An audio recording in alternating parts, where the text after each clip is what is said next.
জানোয়ারের বাচ্চা, তুই আমার গায়ে হাত দিলি কেন? তোকে না আমি বলেছি তুই আমার গায়ে হাত দিবি না? তোর এত কথা বলতেছি তারপর তো লাজ লজ্জা নাই না? তো কত বড় সাহস, তুই আমার গায়ে হাত দিছস? তুই এখানে কিভাবে চাকরি করস সেটা আমি দেখে নিব।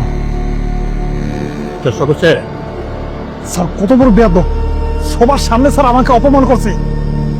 স্যার ওরে আর জামাই রে আজকে ধীরে ধীরে এখান থেকে বের করতে হবে। স্যার ভালো করে কাজ করো।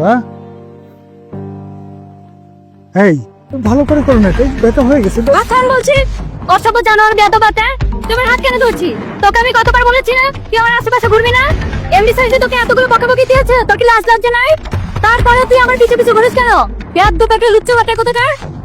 এই সিমরি, তোর গলার সাউন্ড এত বড় কেন? হ্যাঁ, তোর সাউন্ড কিভাবে ছোট করতে হয় সেই ব্যবস্থা আমি করতেছি। এই ফ্যাক্টরিতে কাজ করবি আর আমার লগে সম্পর্ক রাখবি না। হ্যাঁ, এইটা কিভাবে করস সেটা আমি দেখে নিব। তল্লি সেনসেন করে ওরে, কথাটা মনে রাখিস।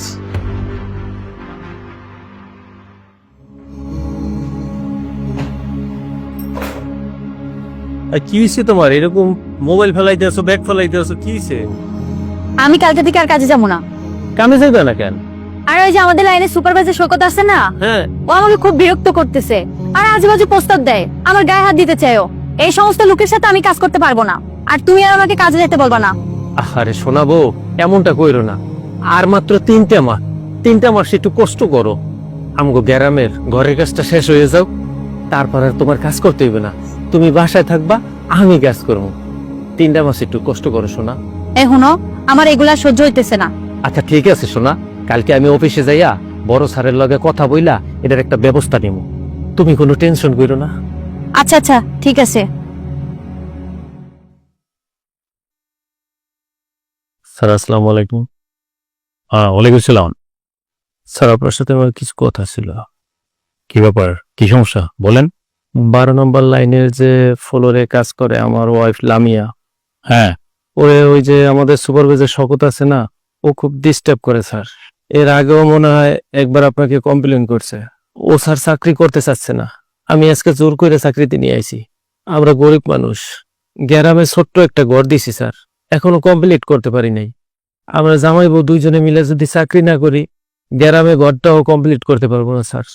আপনি কি শওকত স্যারের কোনো ব্যবস্থা নিবেন স্যার? আর যদি না নেন স্যার, তাহলে আর কি করবো স্যার? আমাকে চাকরি চাইলে চলে যেতে হইবে স্যার। ঠিক আছে, আমি দেখতেছি বিষয়টা। যেতে হবে না আপনি কোথাও, জামাই বউ দুজন মন দিয়ে কাজ করেন। ঠিক আছে স্যার, আসসালামু আলাইকুম। ওয়ালাইকুম আসসালাম।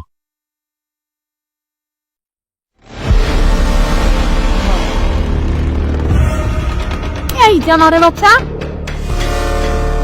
তোকে না আমি বলেছি তুই আমার গায়ে হাত দিবি না? তুই আমার গায়ে হাত দিলি কেন? তোর এত কথা কইতেছি তারপর তো লাজ লজ্জা নাই না? তো কত বড় সাহস, তুই আমার গায়ে হাত দিছস? তুই এখানে কিভাবে চাকরি করস সেটা আমি দেখে নিব।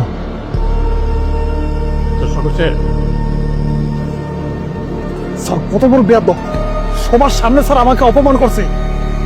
স্যার ওরে আর জামাই রে আজকে ধীরে ধীরে এখান থেকে বের করতে হবে। স্যার শওকত সাহেব, এই ফ্যাক্টরি থেকে থাকবে আর কে থাকবে না সেটা আমি ডিসাইড করব। স্যার শওকত স্যার ঠিকই বলছে স্যার।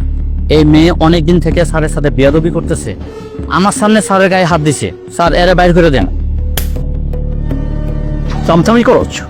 হ্যাঁ, কয় টাকা ঘুষ খাইছস? বের হ।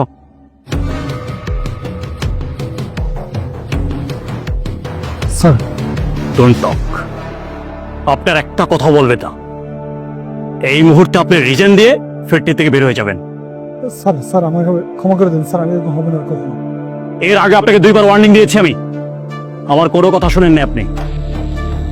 আপনি ফ্যাক্টরির কর্মচারীর সাথে খারাপ ব্যবহার করেন, তাদের সরলতা সুযোগ নিয়ে, দুর্বলতা সুযোগ নিয়ে আপনি তাদের কাছ থেকে ফায়দা লুটতে চান। হ্যাঁ, যান, কাজ করতে হবে না আপনার। Get out. এই তুমি কাজ করো ঠিকঠাক।